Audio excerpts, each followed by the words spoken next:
Hi everyone, in front of me I've got HUAWEI P10 Lite and let me share with you how to change video resolution on this device.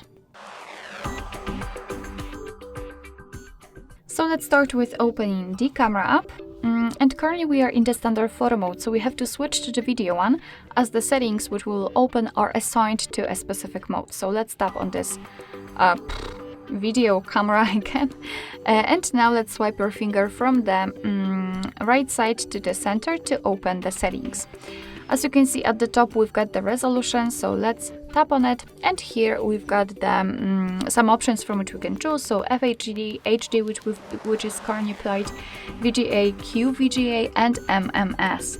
So basically all you have to do is to mark the option you'd like to use, and that will be all.